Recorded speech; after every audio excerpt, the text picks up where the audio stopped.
ಓಂ ಶ್ರೀ ಗಣೇಶಾಯ ನಮಃ. ಶ್ರೀ ಗುರುಭ್ಯೋ ನಮಃ. ಶ್ರೀಮಾತ್ರೇ ನಮಃ. ಅಚ್ಯುತಾಷ್ಟಕಂ. ಅಚ್ಯುತಂ ಕೇಶವಂ ರಾಮನಾರಾಯಣಂ ಕೃಷ್ಣ ದಾಮೋದರಂ ವಾಸುದೇವಂ ಹರಿಂ ಶ್ರೀಧರಂ ಮಾಧವಂ ಗೋಪಿಕಾವಲ್ಲಭಂ जानकी नायकं रामचन्द्रं भजे. अच्युतं केशवं कृष्णदामोदरं रामनारायणं जानकीवल्लभम्. अच्युतं केशवं सत्यभामाधवं माधवं श्रीधरं राधिकाराधितं इन्दिरामन्दिरं चेतसा सुन्दरं देवकीनन्दनं नन्दजं सन्दते. अच्युतं केशवं कृष्णदामोदरं रामनारायणं जानकीवल्लभं. विष्णवे जिष्णवे शङ्किने चक्रिणे रुक्मिणी रागिने जानकी जानये. पल्लवी वल्लभा यार्चितायात्मने कंसविध्वंसिने वंशिने ते नमः.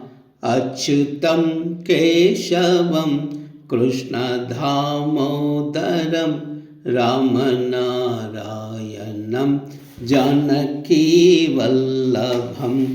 कृष्ण गोविन्द हे रामनारायण श्रीपते वासुदेवाचित श्रीनिधे. अच्युतानन्त हे माधवादोक्षज द्वारका नायक द्रौपदी रक्षक.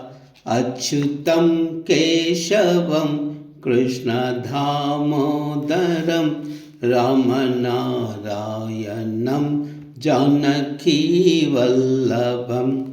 राक्षसैक्षोभित सीतया शोभितो दण्डकारण्यभू पुण्यताकारणं.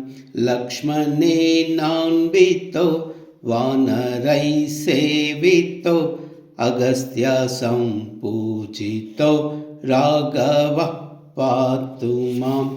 अच्युतं केशवं कृष्णदामोदरं रामनारायणं जानकीवल्लभं.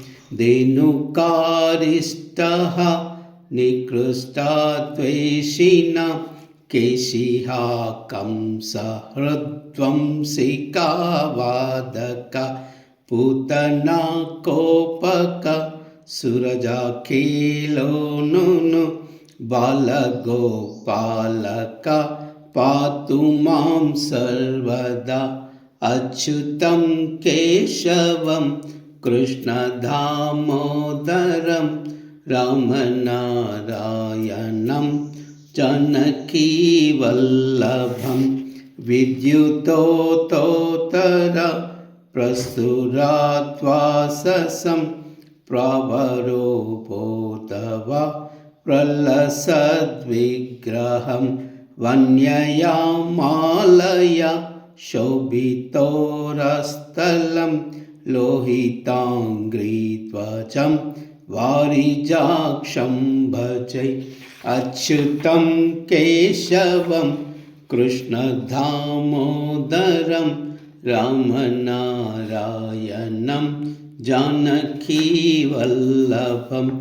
कुञ्चितै कुन्तलै व्राजमानाननं रत्नमौलिलसत् कुण्डलं गण्डयो हारकेयूरकं कङ्कणा प्रज्वलं किङ्किणी मञ्जुलं श्यामलं तं भजे अच्युतं केशवं कृष्णदामोदरं रामनारायणं जानकीवल्लभम् अच्युताष्टकं यः पठेतस्ततं प्रेमता प्रत्यहं पुरुषासुहं वृत्ततः सुन्दरं वेद्यविश्वम्भरं तस्य वश्यो हरि जायते सत्वरम् अच्युतं केशवं कृष्णदामोदरं रामनारायणं जानकीवल्लभम्